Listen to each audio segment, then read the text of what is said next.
కళ్యాణ్ గారు శుభలగ్నం సినిమా అవును. మీకు గుర్తుండే ఉంటుంది కదండి. నిజంగా అలాంటి స్టోరీనే వచ్చిందండి మన దాకా.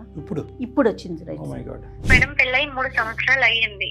1 సంవత్సరం మాత్రమే మంచిగా ఉన్నాం మేడం. తర్వాత నుంచి నా వల్లే కొంచెం చాలా ప్రాబ్లమ్స్ అనేది నా వైపు నుంచే వచ్చింది మేడం. ఏంటంటే సార్ తను వేరే దగ్గరికి జాబ్ చేంజ్ అయ్యాడు. తర్వాత అక్కడ ఆ మేడం కొంచెము క్యారెక్టర్ డిఫరెంట్ అని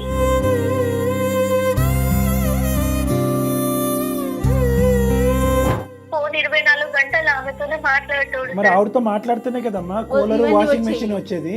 హలో, ఎక్కడున్నారండి? నేను పనిలో ఉన్నాను చెప్పు. 10 రోజులు దాటింది. ఎప్పుడు వస్తారండి ఇంటికి? ఎప్పుడు వస్తానా? నీకెందుకు అవన్నీ? తిన్నావా ఇంతకి? లేదు, లేదు. ఏమైనా బుక్ చేయాలనా? మీరే కావాలి. నేను కావాలంటే ఏంటి? ఇప్పుడు కాదు, ఎప్పటికీ నాకు మీరే కావాలండి. గా ముచ్చట్లని ఇప్పుడు చెప్పకు. లేదు, ముందుండాలి ఇవన్నీ.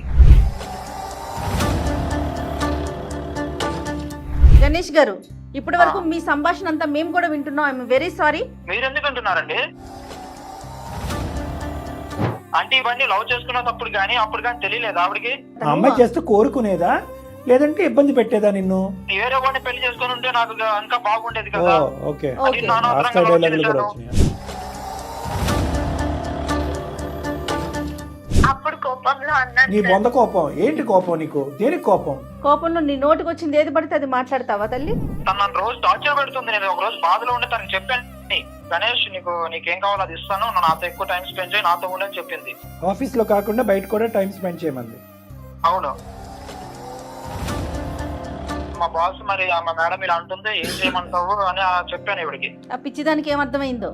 ఏమన్నా చెప్తే నువ్వేమైనా చెయ్యి, నువ్వు ఏడికైనా పో, ఏమైనా చెయ్యి, ఏ పనైనా చెయ్యి, నన్ను మాత్రం హ్యాపీగా ఉంచాలి. ఆ రోజు నుంచి మొదలైంది మీ జీవితంలో Deepavali. ETF index mutual funds నేర్చుకుని స్టాక్ మార్కెట్ లో రాణించాలనుకుంటున్నారా? వెంటనే ఈ నెంబర్ కి కాల్ చేయండి. నమస్తే కళ్యాణ్ గారు. నమస్తే. కళ్యాణ్ గారు శుభలగ్నం సినిమా అవును. మీకు గుర్తుండే ఉంటుంది కదండి. నిజంగా అలాంటి స్టోరీనే వచ్చిందండి మన దాకా. ఇప్పుడు వచ్చింది oh right. My God. Shravani అని ఒక అమ్మాయి మనకి మెయిల్ చేసింది. నాకైతే యాజ్ ఇట్ ఈజ్ అనిపించింది ఆ స్టోరీ. ఒకసారి కాల్ చేస్తానండి. తప్పకుండా చేయగారు.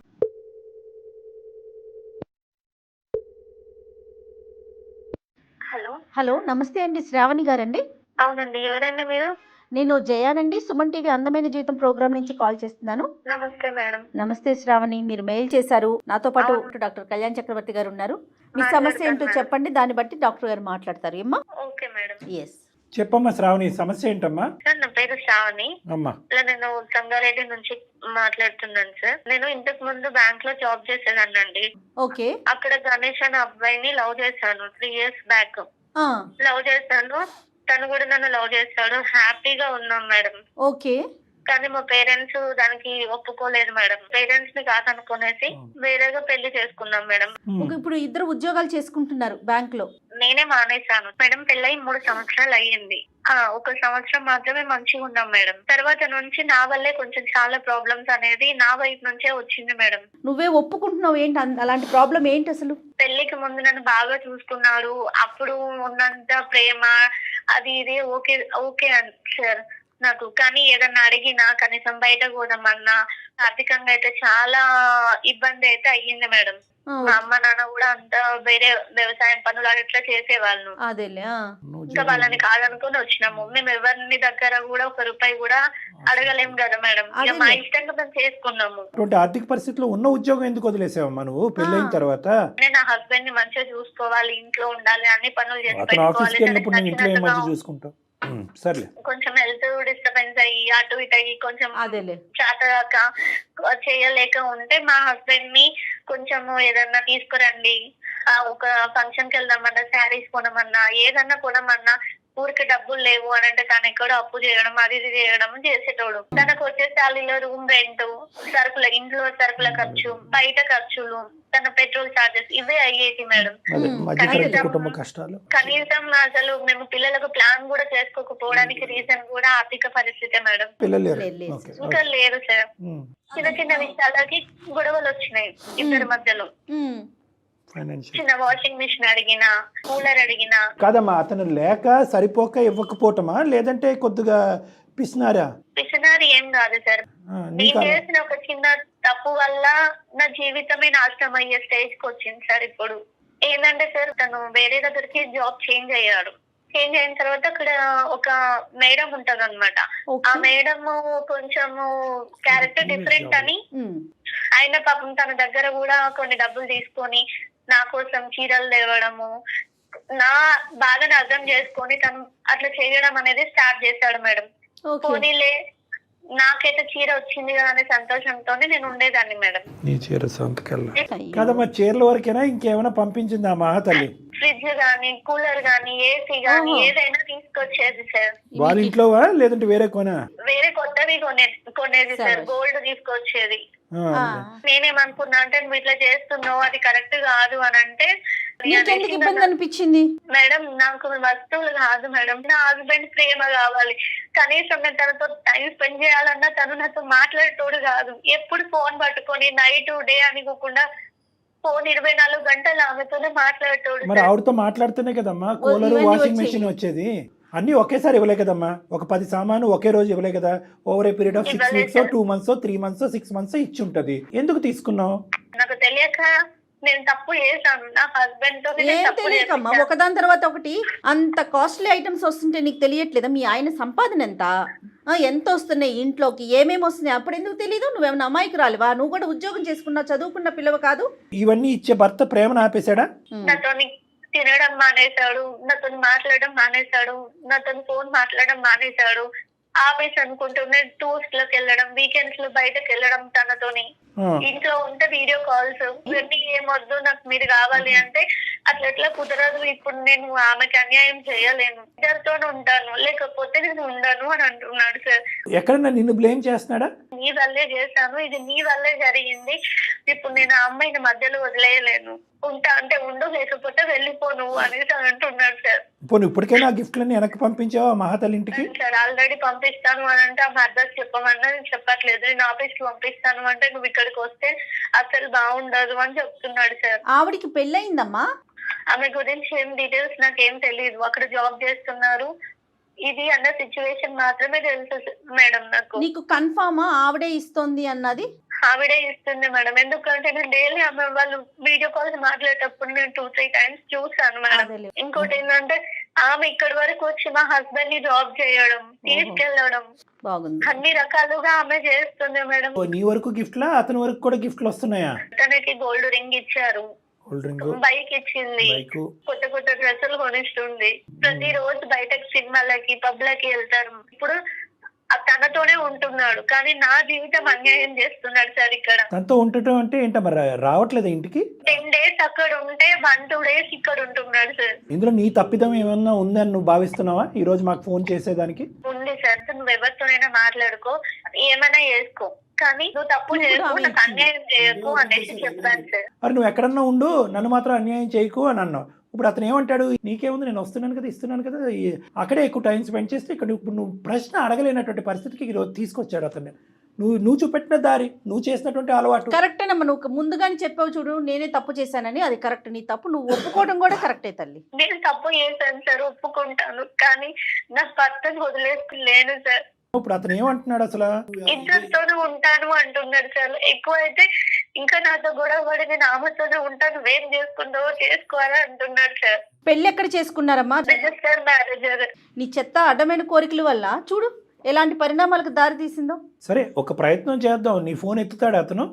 ఏం పేరమ్మా అతని పేరేంటన్నా? గణేష్ సార్. కలిపి ఒకసారి ఫోన్. శ్రావణి తన అమాయకురాలు అర్థం కావట్లేదు. డెస్పరేషన్ అంతా ఏదో అనుకుంది, ఏదో అయింది. హలో హలో హలో, ఎక్కడున్నారండి? నేను పనిలో ఉన్నాను, చెప్పు. 10 రోజులు దాటింది, ఎప్పుడు వస్తారండి ఇంటికి? ఎప్పుడు వస్తానా, నీకెందుకు అవన్నీ? తిన్నావా ఇంతకే? లేదు. లేదు, ఏమైనా బుక్ చేయాలనా? ఏమొద్దు. ఇంకేంటి? మీరు ఎప్పుడు వస్తారు అది చెప్పండి. నీకేం కావాలో చెప్పు, అది బుక్ చేస్తా. మీరే కావాలి. నేను కావాలంటే ఏంటి? ఇప్పుడు కాదు, ఎప్పటికీ నాకు మీరే కావాలండి. రాముచోట్లని ఇప్పుడు చెప్పకు, ఏదో ముందుండాలి ఇవన్నీ. ఇప్పుడు మీకు కనిపించట్లేదా? లేదు లేదు, ఇప్పుడు అయితే ఇంటికి రావడం కుదరదు. నీకేం కావాలో చెప్పు. మీరు పంపించిన గిఫ్ట్స్, సామాన్లు, గోల్డ్, చీరలు అన్ని పంపించేస్తాను. నాకు మీరు ఇంటికి రండి, నేను మీతో సంతోషంగానే ఉండాలనుకుంటున్నా. నాకు మీరు అన్యాయం చేయకండి. ఒకసారి ఎవరికి అన్యాయం చేయను, ఇది నీకు మొత్తం ముందే తెలిసి ఉండాలి. ఇప్పుడు చెప్తే అవ్వదు. అది అర్థమైందా? ఇప్పుడు దూరం పెడుతున్నారు, ఇప్పుడు అర్థం చేసుకోవట్లేదు. అర్థం చేసుకోలేదంటే నీ కోసమే కదా నేను చేస్తుంది. ఓహో.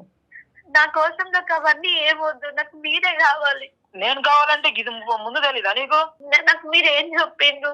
ఇప్పుడు నీకేం కావాలి చెప్పు. శారీస్ కావాలనా లేకపోతే ఇంకేం కావాలి చెప్పు, తీసుకొస్తాను నాకు పంపిస్తాను. అవన్నీ నాకు అవసరం లేదు, నాకు మీ ప్రేమ కావాలి. నేను మీ ఇద్దరు జీవితాంతం ఉండాలి అంతే. గణేష్ గారు హలో, నమస్తే అండి, నేను జయానండి, సుమన్ టీవీ నుంచి మాట్లాడుతున్నాను. సుమన్ టీవీ నుంచా? సుమన్ టీవీ నుంచి అందమైన జీవితం ప్రోగ్రామ్ నుంచి మాట్లాడుతున్నా. నాతో పాటు డాక్టర్ కళ్యాణ్ చక్రవర్తి గారు కూడా ఉన్నారు. ఇప్పటి వరకు మీ సంభాషణ అంతా మేము కూడా వింటున్నాం. I'm very sorry. మీరు ఎందుకు అంటున్నారండి? మా సారీ మేము వెనక్కి తీసేసుకుంటున్నాం. మరి మేమే మీకు సారీ చెప్పాల్సిన అవసరం లేదు. అసలు కాదయ్యా, రెండు ప్రశ్నలు. మిమ్మల్ని ఎవరు కాంటాక్ట్ అయ్యారు? లేదు, ఆవిడ కాంటాక్ట్ మీకెందుకు ఇవన్నీ? మాకెందుకో చెప్తారు, విను ఒక్క నిమిషం. పాత్ర ఏంటి, మా పాత్రదారులు ఏ విధంగా మేము పాత్రదారులు, ఇవన్నీ కూడా చెప్తాం. కానీ 2 ప్రశ్నలకి సమాధానం చెప్పాలి మీరు. ఒక్క నుంచి శ్రావణి, మనం మాట్లాడుకోవాలి, వాళ్ళు ఎందుకు మధ్యలో? ఎవరికి చెప్పుకోమంటారు? ఏమయ్యా తమ్ముడు, నిన్ను నమ్మి ఆ అమ్మాయి ఇంట్లోంచి పారిపోయి వచ్చేసింది. నువ్వే జీవితం, నువ్వే ప్రపంచం అని అనుకుంది. ఆ అమ్మాయి పిచ్చి ముదురు పాకాన పడి కొద్ది కోరుకుంది, ఆశపడింది. మధ్యతరగతి కుటుంబంలో కాకుండా కొద్దిగా హైఫైడ్గా ఆలోచించింది. గిఫ్ట్లు తేవాలి అంటే కనుక నువ్వేదన్నా తల తాకెట్టు పెట్టుకుని నువ్వేమైనా తీసుకురావాలి. కానీ ఆ మహాతల్లి ఎవరో ఇచ్చినటువంటి గిఫ్ట్లు ఇచ్చి ఈరోజు దాన్ని అడ్వాంటేజ్గా తీసుకుని నువ్వు ముందే ఉండాలని అంటున్నావు. ఇందాక ఏంటి ముందు ఉండాలి? ఏం జరిగింది? అలా కాదు మేడం, మాకు పెళ్ళయి 3 years అయింది. ఓకే. ఇంట్లో ఒప్పుకోలేదు. సో మేము ఇక్కడికి వచ్చి రిజిస్టర్ మ్యారేజ్ చేసుకున్నాం. ఓకే. తర్వాత కొన్ని రోజులు బాగానే ఉంది. తర్వాత పక్కింటి వాళ్ళ అక్క వాళ్ళ ఇంట్లో అవి ఉన్నాయంట, ఇవి ఉన్నాయంట, నువ్వేం తీసుకురాలేదు, నన్ను హ్యాపీగా ఉంచలేదు, నాకు అది కావాలి ఇది కావాలి. నేను శాలరీ ఎక్కువ వస్తుందని చెప్పేసి వేరే కంపెనీలో కూడా జాబ్ ట్రై చేశాను, జాబ్ వచ్చింది, చేస్తున్నాను. అంతవరకు బానే ఉంది. ఇంకా నాకు అది కావాలి ఇది కావాలి, నువ్వు తీసుకొచ్చే డబ్బులు సరిపోవట్లేదు అంటే ఇవన్నీ లవ్ చేసుకునేటప్పుడు కానీ అప్పుడు కానీ తెలియలేదు ఆవిడకి. అమ్మాయి చేస్తూ కోరుకునేదా లేదంటే ఇబ్బంది పెట్టేదా నిన్ను? వేరే వాడిని పెళ్లి చేసుకుని ఉంటే నాకు ఇంకా బాగుండేది కదా. ఏమ్మా శ్రావణి, ఏంటి ఇంత భారీ ఎత్తున డైలాగులు కూడా కొట్టేవంట? ఎంత నీ వయసు, నీ మెచ్యూరిటీ ఎంత, నువ్వు మాట్లాడే మాటలేంటి? అప్పుడు కోపంలో అన్నాను. నీ బొంద కోపం ఏంటి? కోపం నీకు దేనికి కోపం? ఎవరంటే కోపం? నీకే స్పృహ ఉండదమ్మా మాట్లాడేటప్పుడు. కోపంలో నీ నోటికి వచ్చింది ఏది పడితే అది మాట్లాడతావా తల్లి? నువ్వు ఉద్యోగం చేసే కొంతకాలం నీకు శాలరీ స్కేల్ అనేది తెలుసు. ఒక మధ్యతరగతి కుటుంబం ఎంతట్లో బతకాలనేది కూడా నీకు లెక్క తెలుసు. థ్రెట్ చేయటం ఏంటి, టార్చర్ పెట్టడం ఏంటమ్మా? అసలు ముందు నాకు అనిపించింది ఆ ఉద్యోగం మానేయటమే నువ్వు చేసిన పెద్ద తప్పు. ఏం పని పాట లేకుండా వాళ్ళని వీళ్ళని చూసుకుంటా. ప్లస్ పైపెచ్చి ఏంటంటే నువ్వు తేవట్లేదంటే నువ్వు చేతకాని మగాడివి, నీకంటే ఆ మగాడైతే బెటర్ అని అంటావా? మగాడంటే ఈ గిఫ్ట్ కాదురా, ఇంతరా గిఫ్ట్, ఎదురింటే పెద్దమ్మ తీసుకొస్తుంది, పక్కింటి పుల్లమ్మ తీసుకొస్తుంది అని చెప్పి కంపేర్ చేసాం. మీరిద్దరు ప్రేమించుకుని ఒకరి స్థాయి ఒకరి పూర్తిగా అర్థం చేసుకుని పెద్దలు ఆపిన బ్రేక్లు వేసినా కూడా పారిపోయి వచ్చి పెళ్లి చేసుకున్నటువంటి బ్యాచ్. అలాంటప్పుడు నీ సైడ్ నుంచి ఎంత సపోర్ట్ ఉండాలి? కోపంలో ఏమన్నా అనేయచ్చమ్మా? కోపంలో నువ్వు కాదురా వేరేవాడు కావాలని అనొచ్చా? ఆ మాత్రం ఇంగితం కూడా నీకు లేదా? సరే అన్నది పిచ్చి అమ్మాయి, నిన్ను గుడ్డిగా ప్రేమించినటువంటి అమ్మాయి ఏవో కోరికలు వరకు పోయి తను ఈ రోజు ఈ పరిస్థితి వరకు తెచ్చుకుంది. మరీ ఇంత గొంతు కోసేస్తారా నాన్న? కాదు, ఇప్పుడు ఎవరు ఈ ఫిరోన్లో ఎవరు అమ్మాయి? తన మా బాస్ పేరు మౌనిక. ఒక రోజు నేను బాధపడతా ఉంటే ఆవిడ వచ్చి ఏమైంది గణేష్ ఇలానే అడిగింది. సో మేడం మా వైఫ్ ఇలా అంటుంది, నేనేం చేయాలి నాకు అర్థం కావట్లేదు, నేను ఫుల్ డిప్రెషన్ లోకి వెళ్ళిపోతున్నాను. నువ్వు పోయి ఆవిడకి ఎందుకు చెప్పుకున్నావయ్యా? మీ భార్య గురించి చెప్పాల్సిన అవసరం ఏముంది? అవసరం ఏంటంటే తను నన్ను రోజు టార్చర్ పెడుతుంది. నేను ఒక రోజు బాధలో ఉండి తనకి చెప్పాను. ఆవిడ పెళ్ళయింది? ఆవిడకి పెళ్ళయిందండి. వాళ్ళ ఆయన అమెరికాలో ఉంటారు. అక్కడే ఉండిపోయాడా? వస్తుంటాడు అప్పుడప్పుడు. ఈమె వయసు ఎంత ఉంటుంది? నాకంటే 7 years పెద్ద. నీ బాధ చూసేటప్పటికి ఏంటి, ఎలా ఓదార్చింది ఆవిడ నిన్ను? ఏమైంది గణేష్ ఎందుకు ఇలా డల్ గా ఉన్నావని అడిగితే, మేడం మా వైఫ్ ఇలా అంటుంది, నాకు ఏం చేయాలో అర్థం కావట్లేదు అని చెప్తే, ఓకే నువ్వేం దిగులు పడకు, నేను నీకు డబ్బు ఇస్తాను కొంత, నువ్వు వెళ్ళి ఆవిడకి ఏం కావాలో కొనిచ్చు అని చెప్పింది. తర్వాత తిరిగి నీకు దగ్గర ఉన్నప్పుడు ఇవ్వలే అనింది. తను నాకు చాలా హెల్ప్ చేసింది. ఏం హెల్ప్ చేసిందిరా బాబు? అమ్మాయి హెల్ప్ చేసిందా ఏం చేసింది అన్నది ఇప్పుడు మాకు అర్థమవుతుంది. కానీ సరే, ఆ డబ్బులతో ఇంటికి కావాల్సినవన్నీ కొన్నావు, తీసుకొచ్చినాక ఒక రోజు గణేష్ నీకేం కావాలో అది ఇస్తాను, నాతో ఎక్కువ టైం స్పెండ్ చేయి, నాతో ఉండని చెప్పింది. ఆఫీస్ లో కాకుండా బయట కూడా టైం స్పెండ్ చేయమంది. అవును. పిల్లలు లేరు ఆవిడికి? ఆవిడకి ఉన్నారండి. శ్రావణికి ఇట్లా అంటుంది మా బాస్, మరి మా మేడం ఇలా అంటుంది, ఏం చేయమంటావు అని చెప్పాను ఇవిడికి. ఆ పిచ్చిదానికి ఏమర్థమైందో చెప్తే, నువ్వేమైనా చెయ్యి, నువ్వు ఏడికైనా పో, ఏమైనా చెయ్యి, ఏ పనైనా చెయ్యి, నన్ను మాత్రం హ్యాపీగా ఉంచాలి. ఆ రోజు నుంచి మొదలైంది మీ జీవితంలో దీపావళి. నాకు మాత్రం అన్యాయం చేయకు అని చెప్పింది. నేను తనకి ఎప్పుడు అన్యాయం చేశాను? ఇప్పుడు తను హ్యాపీగా ఉంచడం కోసమే కదా నేను ఇవన్నీ చేస్తున్నాను. ఇప్పుడు తనే అడిగింది తీసుకొచ్చారు, ఇప్పుడు తను వద్దంటుంది, ఇచ్చేసేయండి మరి అవన్నీ ఇచ్చేసి తనకు మీరు కావాలంటే అది వచ్చేసేయండి. ఎట్లా అవుతుందండి? నేను ఇప్పుడు సగం దూరం వచ్చేసాను. ఏం దూరం వచ్చేసారా బాబు మీరు? అలా కాదు, మీరు ఏంటి ఎంత కమిట్ casual అయిపోయారా? గా మాట్లాడుతున్నారు కమిట్ నాయనా. అయిపోయారా? అగ్రిమెంట్ రాసేసుకున్నారా? ఒకసారి వాళ్ళ ఆయనకు కూడా ఫోన్ కలిపి అమెరికాలో ఉన్నాడు, నాకు అమెరికాలో మాట్లాడదాం. తనతో చాలా చాలా దూరం వచ్చేసాను నేను. ఏం దూరం తనతో వచ్చావు? ఉంటానని చెప్పాను, తనతో ఎక్కువ టైం స్పెండ్ చేస్తానని చెప్పాను. దూరం వచ్చారంటే ఎక్కడికి వచ్చారు, ఎంత దూరం వచ్చారు అన్నది వాళ్ళ ఆయనకి చెప్పు ఒకసారి ఫోన్ చేసి. తెలుసా వాళ్ళ ఆయనకి? లేదండి, ఇవన్నీ ఎందుకండి మీకు? ఇప్పుడు ఇవన్నీ చెప్తే ఆ, మీరు ఏం చేస్తారు? ఇప్పుడు ఇప్పుడు గారికి వచ్చాడు ఇప్పుడు దాంట్లోకి వచ్చావు. మాకెందుకు అనేది ఎంతో, నీకు ఆవిడెందుకు అనేది కూడా అంతే. అంతే. మాకెందుకు అంటే కనుక నీకు ఆవిడెందుకు అని మేము అడుగుతాం. పులిని చూసి నక్క వాతలు పెట్టుకున్నట్టు ఎక్కడో ములిగింది, ఇప్పుడు తేలింది ఆవిడ. ఆ అమ్మాయిని నువ్వు ప్రేమించి పెళ్లి చేసుకున్నావు. ఇదేనా నువ్వు ప్రేమకి పెళ్లికి ఇచ్చే గౌరవం? నిన్ను నమ్మి వచ్చి పెళ్లి చేసుకున్నందుకు నమ్మి వచ్చారని చెప్పొద్దు మీరు. ఆ. నేను ఈ ముచ్చట్లని ఆవిడకి తెలుసు, ముందే చెప్పాను నేను కూడా. ఏంటి వేరే ఆమెతో నేను ఉంటానమ్మా, నీకు నేను ఓన్లీ వస్తువులే కొనిస్తానని చెప్పారా? మరి ఏం చేయమంటారు మేడం? నేను అటు ఇటు కాకుండా ఉండిపోయాను, నేను ఏం చేయమంటారు? తను హ్యాపీగా ఉంచాలన్నా నేను ఏం చేయాలో చెప్పండి. బుద్ధి గడ్డి తిన్నాను అని ఆ అమ్మాయి అంది, నన్ను క్షమించండి అని అన్నది. ఇప్పుడు నా భర్తగా నువ్వు వెనక్కిరా, నా ప్రేమ నాకు దక్కించు, నాకు ఇవన్నీ వద్దు, ఇవన్నీ కూడా వడ్డీతో పాటు తిరిగి ఇచ్చేస్తాను అని అంటుంది ఆవిడ. ఇప్పుడు అన్ని అనుభవించేసిన తర్వాత ఇప్పుడు నాకు అవన్నీ వద్దు, వాటి మీద మోసిపోయిన తర్వాత నాకు ఇవే వద్దు, నువ్వే ఇక్కడ ఏమి రావాలి ఈవిడ అంటే అనుభవించినట్టుంది, చెప్పండి. నువ్వు చాలా అనుభవించినట్టు అనిపిస్తుంది. కానీ ఇక్కడ ఈవిడ అనుభవం కంటే నీ అనుభవాలు ఎక్కువ ఉన్నాయి. ఏంటయ్యా ఇర్రివర్సిబుల్ ఇక్కడ? నాకు అర్థం కాదు. పెళ్లి చేసుకుంటానని ఏమైనా వాగ్దానాలు చేసుకున్నారా? లేదు. మరి ఏంటి యూటర్న్ తిరగలేనటువంటిది, రివర్స్ చేయలేనటువంటి స్టోరీ లైన్ ఏంటి నీది? వస్తువులు వెనక్కి వెళ్తాయి, నువ్వు వెనక్కిరా. దీని పైపెచ్చి కూడా మేము మాట్లాడగలం. ఒక్క ఇంటర్నేషనల్ కాల్ చాలు ఇక్కడ. అంతే. రేపు నైట్కి ఫ్లైట్కి బయలుదేరి 24 అవర్స్లో ఇక్కడ ల్యాండ్ అయ్యి ఇద్దరు తోలు తీస్తాడు. రమ్మంటావా? ఫోన్ కలపమంటావా? బెదిరిస్తున్నారండి. బెదిరింపు కాదు, నిజాలు చెప్తున్నాం, నీకు ఆలోచన పెడుతున్నాం. నేను ఒక మాట చెప్పిన 210%. ఈరోజు ఆ అమ్మాయి మీద అబాండం వేస్తారేంటి? ఆ అమ్మాయి రెడ్ కార్పెట్ చూపెట్టింది కాబట్టి నేను వెళ్ళి కనెక్ట్ అయిపోయాం అంటావు. ముందు కనెక్ట్ అయిన తర్వాత ఈ అమ్మాయి గిఫ్ట్లు వచ్చినాయి. అంటే నేనున్న పొజిషన్ లో మనం ఏం చేయమంటారు? ఒకటి గణేష్, నేను నీ భార్య దగ్గర నుంచి క్షమాపణ కావాలా? క్షమాపణ ఇప్పుడు కాదు, 10 సంవత్సరాల తర్వాత ఇదే మాట్లాడతాం. ఎందుకంటే ఆ సంబంధం నువ్వు ఎందులో అయితే ఉన్నావో అది అక్రమ సంబంధం, సమాజం యాక్సెప్ట్ చేయనటువంటి సంబంధం. ఏం మాట్లాడతావు శ్రావణి? చేసిందంతా చేసి ఇప్పుడు సైలెంట్గా కూర్చున్నావు. నాకు నా భర్తే కావాలి సార్. ఇప్పటికైనా తెలిసి వచ్చింది. వాషింగ్ మెషిన్ వద్దు. నేను చేసిన తప్పును ఒప్పుకుంటాను సార్, తన కాళ్ళైనా పట్టుకుంటాను సార్. నాకు నా హస్బెండ్ తప్ప నాకు ఇంకెవరు వద్దు సార్, నాకు మీరే న్యాయం చేయాలి. మాట్లాడు, అతను మాట్లాడు. మాట్లాడు, మేము లైన్లోనే ఉన్నాడు కదా అతను. మనిషి మంచోడు అని అంటున్నారు, మీ ఇద్దరు ప్రేమించుకున్నారు, ఒకరికొకరు కావాలని బయటపడ్డారు. నాది తప్పయింది, నన్ను క్షమించు. కానీ మీరు ఇంటికి రండి, నేను మీతోనే ఉంటాను. నాకు ఇవన్నీ ఏ వద్దు, నేను ఇంకే కోరిక అసలు కోరను. మీరు గుడిసెలు ఉండమన్నా ఉంటాను, కానీ నన్ను దూరం చేసి నన్ను వదిలేసి వెళ్ళకండి. మీరు లేకపోతే నేను బతకలేను. గణేష్ చూడు, తను ఎంత ప్రాధాయపడుతుందో చూడు గణేష్. ఇప్పుడు నేను ఆవిడకి ఏం సమాధానం చెప్పాలంటే? ఎవరు? ఈవిడకా ఆవిడకా? మా బాస్ కి. నా పరిస్థితి అటు ఇటు కాకుండా ఉంది సార్, ఏం చేయమంటారు చెప్పండి. Very good. గణేష్ నువ్వు ఇలాంటి ఒక కేసు చూస్తే మాకు ఇలాంటి కేసెస్తో చాలా అనుభవం ఉంది. దీన్ని చాకచక్యంతో వ్యవహరిస్తే కనుక ఆ అమ్మాయిని ఎక్కడ పెట్టాలో అక్కడ పెట్టాలి. ఇలా ఇంట్లో బాస్ చలామణి చేస్తూ జీవితాలను ఇలా చెడగొట్టుకుంటూ అక్కడ అతన్ని అన్యాయం చేస్తుంది, ఇక్కడ మీ కుటుంబాన్ని అన్యాయం చేస్తుంది. ఆవిడకి నేను ఏం చెప్పాలి అనేది ఒక్కటే నీ భయం అయితే కనుక ఆవిడకి ఏ విధంగా చెప్పాలో ఆ బాధ్యత మేము తీసుకుంటాం, నేను చేయగారు. డెఫినెట్గా. కానీ ఆవిడకి ఏం చెప్పాలి, ఆవిడ ఏం ఫీల్ అవుతుంది, ఆవిడకి ఈ ప్రామిస్ చేశాను ఆ ప్రామిస్ చేశాను అని చెప్పి జీవితం మాత్రం దయచేసి అస్తవ్యస్తం చేసుకోకు. నన్ను అమాయకురాలు నీ భార్య, నిజంగా చాలా అమాయకురాలు. తెలిసి తెలియకుండా నోరు జారి అనేటటువంటి కొన్ని పదాల వల్ల ఈరోజు ఈ అనర్థం దారితీసింది. ఆ అమ్మాయి తన తప్పు తెలుసుకుంది. ఈరోజు కోరికలు కాదు కదా, అసలు కోరిక అంటే ఏంటి అనేటటువంటిది కూడా అమ్మాయి మర్చిపోయే పరిస్థితిలో ఉంది. ఈరోజు బాగా ఆ అమ్మాయికి అర్థమైంది. కాబట్టి ఒక స్వచ్ఛమైనటువంటి ప్రేమ ఎల్లకాలం ఉంటుంది అనేటటువంటి గాఢమైన నమ్మకం ఉంది నాన్న. ఒక చిన్న తప్పు జీవితాన్ని మార్చేసింది. తక్షణమే నువ్వు ఇంకో కంపెనీ చూసుకుని అందులోకి ఉద్యోగం మారటం అనేటటువంటిది కూడా ఇంపార్టెంట్. నా వైఫ్ తను ఇప్పుడు ఏం చెప్పింది? తను నాకే వద్దు, మీతోనే ఉంటానని అదేలా చెప్పింది కదా. కమిట్మెంట్ కి ఓకే అయితే తనతో కూడా మళ్ళీ మాట్లాడదామమ్మా, మేము మళ్ళీ పర్సనల్ గా కూడా మాట్లాడి.